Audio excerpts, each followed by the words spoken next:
Dominic Vega built the empire. Marcus Chrome Holloway stole it.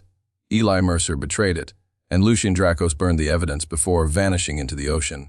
Dominic Vega was born in 1975 in the rougher side of the Bronx, New York. The youngest of 4 siblings, he grew up in a cramped apartment above a corner store, raised by a single mother who worked nights cleaning offices. His older brothers drifted in and out of juvenile detention, and by the time Dominic was 10, he had already learned that the rules of the street were different from the rules at school or home. Life was about survival, not success. He wasn't the loudest or the most aggressive, but people noticed how quietly he paid attention, how he remembered things others forgot, and how he never made the same mistake twice. By 13, Dominic was running small errands for the local dealers on East 174th Street. He'd deliver packages, stash product under stairwells, and keep watch when the cops circled the block. His reward: crumpled dollar bills and the occasional fast food meal. But for Dominic, it wasn't about the money. It was about understanding the system. While others focused on short-term gains, Dominic studied the way the business operated. He watched who got caught and why. He saw who got respect and who disappeared. Most importantly, he noticed who never drew attention to themselves. By the time he was 17, Dominic had quietly built a small but loyal group of neighborhood teens who ran minor weed and crack deals for him. They called themselves runners, and Dominic never let them carry more than $50 worth at a time. If one got caught, the damage was small. He spread out his supply chain, never using the same spot twice in a week. While other crews flashed gold chains and Timberlands, Dominic wore cheap hoodies and rode the subway. He used burner beepers and rarely talked on phones. He operated like a ghost, and it worked. In 1996, a local heroin distributor was gunned down in broad daylight. No one claimed the territory, fearing retaliation. Dominic didn't move in immediately. He waited 3 weeks, let the noise die down, and then slowly offered the remaining workers steady pay and protection. Within months, he controlled 3 blocks without firing a single shot. He called his new operation the Vega Circle. It wasn't flashy, but it was smart, quiet, and fast-growing. He started laundering money through a small barbershop owned by a cousin. Then came a check-cashing place, then a bakery that only seemed to open in the early mornings. By keeping his businesses boring and under the radar, he avoided the scrutiny that brought down so many others. Dominic's style stood out. While others bragged, he listened. While others fought, he negotiated.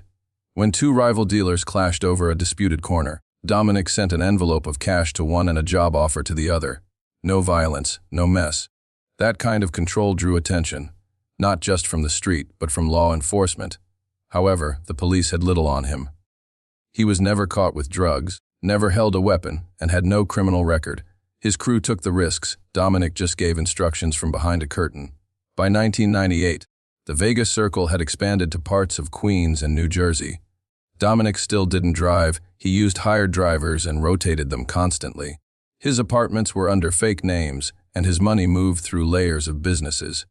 His closest lieutenant, Marcus Holloway, nicknamed Chrome for his flashy jewelry, was the face of the operation. Chrome was loud, brash, and intimidating, exactly what Dominic needed to distract attention from himself. The DEA had heard of Chrome, seen him at clubs, tailed his car, but they knew very little about Dominic Vega. That's how he wanted it. Dominic's empire wasn't just about drugs, it was about structure. He organized his crew like a corporation. Every role was defined, and every move calculated. Low-level runners never met suppliers. Middle managers were rotated and relocated. Communication happened through coded notes and shortwave radios. Even his most trusted people never had a full picture of the operation. That paranoia wasn't fear, it was survival. But no empire grows without risk. As his network expanded, Dominic knew the odds were turning. A single mistake, a single snitch, or one surveillance slip could bring everything crashing down. He began to notice new faces in old places. Cars parked a little too long, conversations that felt rehearsed. The streets were changing, and someone, somewhere, was watching closely. Dominic Vega had built an empire without violence, without headlines, and without making a scene. But as 1999 turned into 2000, the quiet drug lord of the Bronx was about to face the noise he had spent his life avoiding. In the early months of 2001, while Dominic Vega's network appeared stronger than ever, A quiet betrayal had already begun to grow from within. It came not from his enemies or rivals on the street, but from one of the people he trusted most, his driver, Ely Mercer. Ely was 26, a Bronx native like Dominic. With a calm demeanor and a reputation for loyalty, he had driven Dominic to meetings, helped move cash across borrow lines, and was one of the few people who had been with from the early days. But Ely had a secret. Late in 2000, Ely had been pulled over in Queens during a routine traffic stop. In the trunk of his borrowed car, police found an unregistered firearm in a bag containing nearly $40,000 in cash. Though Ely said nothing during questioning, the charges were severe. Facing up to 15 years in prison, he was offered a deal he couldn't ignore and cooperate with federal investigators and avoid jail time altogether. After just one meeting with a DA task force, Ely agreed. He would wear a wire, record conversations, and quietly feed them details from inside the Vega circle. At first, Ely didn't provide much. Dominic was too careful. He never talked business in the car, never carried drugs, and never stayed in one place too long. But Ely knew the rhythm of his world. When shipments arrived, who picked them up, which businesses were used for drops. Over the next few weeks, Ely's wire recorded hundreds of hours of conversations with Chrome and other mid-level crew members. Though vague, they painted a picture of the network's inner workings, especially the money laundering system. More importantly, Ely revealed meeting locations, stash house addresses, and the identities of runners operating under false names. The DA began mapping the structure of the Vega circle from the inside out. Ely's betrayal, however, wasn't driven entirely by fear of prison. Somewhere along the way, his motivations shifted. He had grown resentful, watching Dominic grow rich while he remained a paid servant.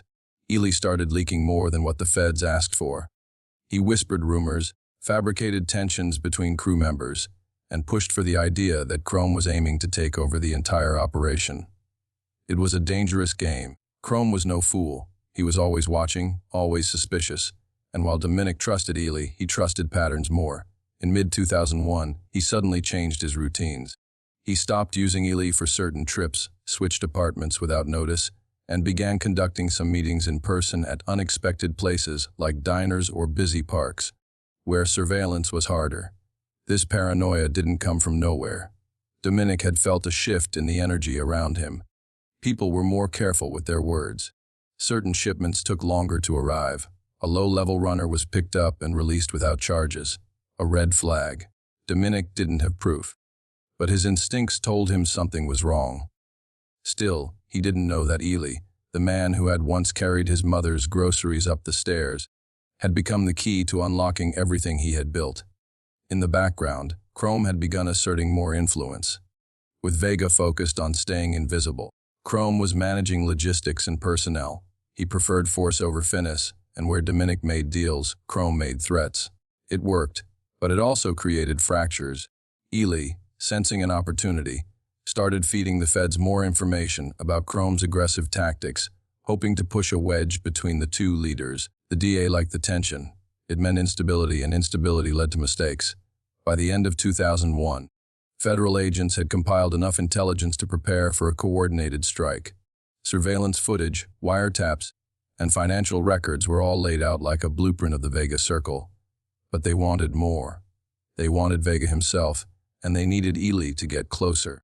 In a final effort, they gave Ely a list of coded questions to ask during his next trip with Dominic, hoping he'd slip. But Dominic, always cautious, gave short, empty answers. When Ely asked why business had slowed down, Dominic simply said, "The weather's changing. Gotta stay inside more." The feds were growing impatient. Dominic Vega had to be taken down before he disappeared entirely. They pulled in multiple agencies, ATF, IRS, and local law enforcement, for what would become a multi-state sting. They prepared over 20 arrest warrants, mapped out more than a dozen raid sites, and picked a date, January 9, 2003. Ely Mercer had done his job. The man who once drove Dominic to safety was now driving him straight into a trap. What he didn't realize was that his betrayal had created a ripple far beyond what he could control. Because in pushing Chrome into a position of power through cities, Ely had unknowingly lit the match that would burn down everything, even the parts that law enforcement never meant to touch. The morning of January 9, 2003 unfolded like a scene from a movie. Before sunrise, federal agents, DA operatives, and local SWAT teams stormed over a dozen properties across New York, New Jersey, and Connecticut. Helicopters circled above, streets were blocked off, and flashbangs shattered windows as officers moved in. The Vega Circle, once one of the most elusive drug networks in the region, was being dismantled piece by piece. Safe houses were raided, stash spots overturned, and dozens of crew members were pulled out of bed, handcuffed, and loaded into armored vans. The entire operation was executed within 2 hours. But for Dominic Vega, the end was less dramatic. He was found in a quiet penthouse apartment in Queens, asleep in a room with blackout curtains and no personal decorations. When the agents burst in, there was no resistance. Dominic didn't fight, didn't run, didn't speak. He simply sat on the edge of the bed, hands in his lap, eyes fixed on the floor. On a nearby table were 2 phones, a notebook filled with coded names and numbers, and a duffel bag containing $2.8 million in cash. The ghost of the Bronx had finally been caught. News of the arrest spread quickly. The media painted Dominic Vega as a criminal mastermind, a cold operator who ran a multi-million-dollar empire without leaving fingerprints. But while he was in custody, the streets began to shift. With Dominic gone, the network he had held together with silent control and smart planning started to fracture. Many of his key lieutenants had been arrested, but one major figure was missing from the sweep: Marcus Chrome Holloway. Chrome had sensed the storm before it arrived. 2 days prior to the raids, he vanished. No one knew where he went, and no one dared to ask. Chrome had always operated with his own agenda. He liked the structure Dominic provided, but he had ambitions beyond the Bronx. While Dominic preferred invisibility, Chrome craved influence. He liked being feared, and he knew how to turn fear into control. With Dominic out of the picture, Chrome began rebuilding immediately. He contacted the few lieutenants who remained free, reassured old partners, and cut off anyone who had drawn too much heat. But Chrome didn't just want to revive the Vega Circle. He wanted to transform it. He rebranded the crew as the Flame Syndicate, a new identity with a broader vision and fewer restrictions. No longer tied to New York, Chrome began expanding operations into the South, starting with Atlanta and later reaching into Chicago. Instead of heroin and crack, the Flame Syndicate focused on synthetic opioids and counterfeit pills. Cheaper, easier to produce, and harder to trace. Chrome moved like a phantom. He never used his real name, avoided cameras, and operated through layers of middlemen. His instructions were relayed through code, and his payments flowed through shell companies in the Caribbean. Those who saw him described him as a man who didn't blink, cold, calculated, and always 2 steps ahead. Unlike Dominic, Chrome didn't mind violence. If someone stole from him, they vanished. If someone spoke to the police, they were found floating in the East River. His methods were cruel but effective. Meanwhile, Dominic sat in a federal prison in Pennsylvania, watching the world change from behind bars. He read newspapers carefully, noting mentions of opioid seizures and overdoses in cities far from his old turf. Though no names were mentioned, he recognized the pattern. Chrome's work was unmistakable. Where Dominic had focused on precision, Chrome used fear. Where Dominic preferred control, Chrome ruled through chaos. The empire they had once built together had evolved into something more dangerous and less predictable. Within 2 years of Dominic's arrest, the Flame Syndicate had made millions. But with expansion came exposure. The violence increased, and local police departments began coordinating with federal agencies to track the new surge of counterfeit drugs. Raids became more common, and yet Chrome remained untouched. Authorities had no photos, no fingerprints, and no traceable evidence linking him to the drugs flooding their streets. To them, he was a ghost, but a far more violent one than Dominic had ever been. Some in the old crew whispered that Chrome had betrayed Dominic, that he had known about Ely's betrayal and let it happen. Others believed Chrome had used Ely as a pawn, pushing events toward Dominic's downfall so he could take over. But no one dared to say it out loud. Chrome didn't tolerate questions, and the streets had learned to stay silent. By 2005, the Flame Syndicate was responsible for some of the most widespread drug trafficking in the eastern United States. But under the surface, cracks were forming. Too many bodies, too many overdoses, and too many secrets. The empire was growing, but so was the risk. The cycle had begun again, and this time, the fall would be even more brutal. By 2008, the flame syndicate had stretched far beyond its New York roots. Chrome's grip extended into southern ports, Midwestern cities, and even across international waters. The organization had grown into a sprawling web of couriers, front businesses, hackers, and smugglers. Unlike Dominic Vega's operation, which relied heavily on domestic supply chains, Chrome went global. He no longer trusted local manufacturers or middlemen. He wanted full control, and for that, he needed to import. The first shipments began arriving through the private docks in Baltimore. Hidden inside frozen seafood crates and processed meat containers were packages of synthetic opioids and counterfeit pills. The drugs were clean, potent, and nearly impossible to trace back to their source. These weren't clumsy street-level products. They were made in high-tech labs, shipped with custom barcodes, and disguised under false pharmaceutical labels. Each container carried enough product to generate millions in street sales. Behind these operations was a new figuring, Lucian Dracos. On paper, Lucian was a legitimate businessman with dual citizenship in the US and Greece. He owned a successful international shipping company, several warehouses, and a boutique hotel in Miami. Clean background, clean taxes, and no history of violence. But those who dug deeper found shadows. His companies were oddly well insured, often under different names, and many of his business partners had criminal pasts. Lucian wasn't flashy. He avoided clubs, traveled by private jet, and spoke only through lawyers. But to Chrome, he was the key to taking the Flame Syndicate to the next level.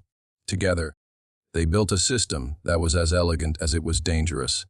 Lucian's shipping company would bring in product under coded manifests. The drugs would be dropped in controlled warehouses, repackaged by small crews, and then transported to regional hubs. From there, local dealers took over. It was efficient, decentralized, and nearly impossible to dismantle without pulling apart the entire chain. Chrome never touched the product. He didn't have to.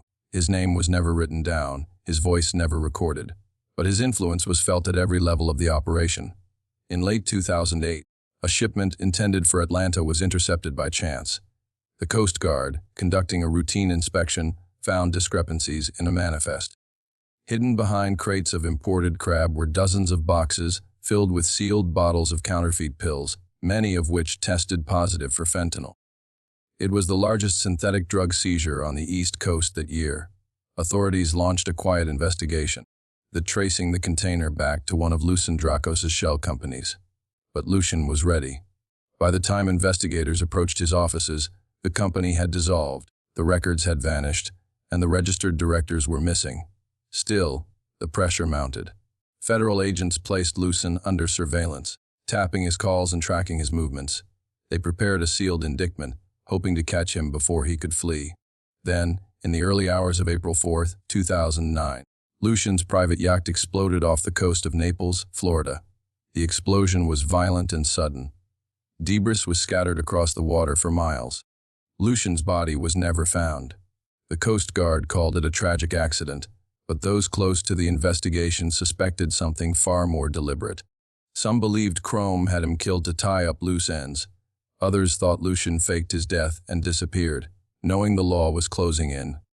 Regardless of the truth, the pipeline began to collapse. With Lucian gone, the Flame Syndicate supply lines fractured. Shipments became less frequent, less reliable. Chrome responded with paranoia. He doubled security at every level. Anyone suspected of talking too much was removed. Several mid-level distributors disappeared within weeks. Their homes were found empty, cars abandoned, phones destroyed. Whispers spread among the crew. Chrome was cleaning house. These sudden disappearances spooked everyone. Former allies began to distance themselves. Some fled the country, others turned to federal agents, offering information in exchange for protection. One warehouse manager in Miami surrendered with a full ledger of delivery schedules, addresses, and offshore bank account numbers. The DA pounced. They launched raids in Atlanta, Chicago, and Dallas, seizing over $30 million in product and cash. But still, Chrome was untouched. He had built too many layers between himself and the streets. No phone records, no paper trail, no photos. Only rumors. To the agents pursuing him, he was like smoke. Visible only in traces, impossible to grasp. Still, they were getting closer. With every arrest, every seized shipment, a clearer picture of his empire began to form. And all the while, in a federal prison in Pennsylvania, Dominic Vega was watching from a distance. He read the headlines, followed the arrests, and saw the empire he once started now falling apart under someone else's name. But Dominic wasn't just watching. He was waiting, because buried deep in the files of the DEA, sealed under layers of classified evidence, was a letter. A letter written by Dominic himself, offering something in return for his freedom. Something the agents had never expected. Something only he could give. In 2012, nearly a decade after his arrest, Dominic Vega made a move no one saw coming.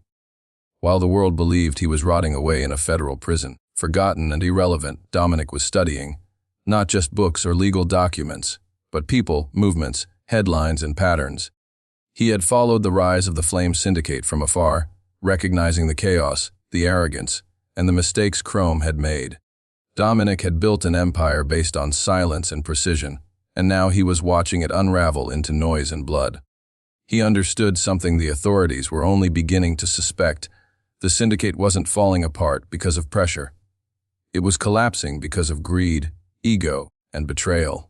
And Dominic knew exactly how to tip it over the edge. From his cell, Dominic requested a private meeting with the DEA's Organized Crime Division. At first, they dismissed it. After all, he was a prisoner serving a 35-year sentence with no chance of parole. What could he possibly offer? But Dominic was patient. He sent a second request, this time attaching a detailed list of names, some familiar, some completely unknown to law enforcement. At the bottom of the letter was a simple sentence: "I can end the Flame Syndicate." But only in person. That got their attention. A month later, a team of federal agents arrived under heavy security. They met with Dominic in a cold concrete room behind thick glass. He looked older, thinner, but calm. What he laid out stunned them. He explained that before his arrest, Chrome had approached him with plans to expand the network. Dominic, knowing he might not always be free, had insisted that Chrome keep him informed through coded messages using contraband phones smuggled into prison. Over the years, Dominic had quietly collected voice recordings, transaction logs, and access codes to offshore accounts tied to the Flame Syndicate. He hadn't stopped watching. He had been documenting everything. But Dominic wasn't doing this out of civic duty. He had conditions. In exchange for his information, he wanted a new identity, full immunity from future charges, and extraction from prison. He would go into witness protection, never be heard from again. For the DEA, it was a moral dilemma, but also a chance to finally dismantle the most elusive criminal network in modern American history. They agreed. The information Dominic provided was a goldmine. It gave agents direct insight into the financial infrastructure of the syndicate. Shell companies in Cyprus, Bitcoin wallets, encrypted email servers, and a list of trusted couriers operating under false names. But the crown jewel was a series of recordings of Chrome himself, relaying instructions to intermediaries. For years, authorities had hunted Chrome with nothing concrete to tie him to the crimes. Now they had his voice, his commands, his fingerprints, digitally and otherwise. The sweep that followed was massive. More than 50 coordinated arrests took place across 6 states. Bank accounts were frozen, safe houses raided, and dozens of corrupt business owners were pulled into custody. But one target remained, the man who had kept his face hidden for nearly a decade: Marcus Chrome Holloway. Chrome was found living under an alias in a fortified estate outside Denver, Colorado. The property was shielded by multiple layers of private security, motion sensors, and camera systems. But none of that stopped the agents. They moved in quietly, bypassing alarms, and caught him alone in a basement office, surrounded by encrypted laptops and stacks of burner phones. Like Dominic, he didn't resist. He knew it was over. The trial was swift. The evidence was overwhelming. Chrome was convicted on 17 federal charges, including drug trafficking, money laundering, and conspiracy to commit murder. He was sentenced to life in a supermax facility without the possibility of parole. He never spoke a word during the proceedings. Not a single confession, explanation, or defense. Just silence. But the biggest twist came after the trial. As federal agents began digging deeper into the financial records, they discovered that more than $45 million had vanished, gone from the accounts, withdrawn in small, scattered amounts over the years and moved through obscure cryptocurrency wallets. The trail ended in 2015. At the same time, records showed that Dominic Vega had officially disappeared from the Federal Protection Program. No forwarding location, no contact, no trace. It was as if he had never existed. Some believed he was living under a new identity in South America. Others thought he'd gone completely off the grid, living in peace with the fortune he had quietly siphoned away while everyone else was fighting for power. What remained was a legacy of silence, strategy, and survival. Dominic Vega didn't just build a drug empire. He engineered its rise, its fall, and its rebirth under someone else's name.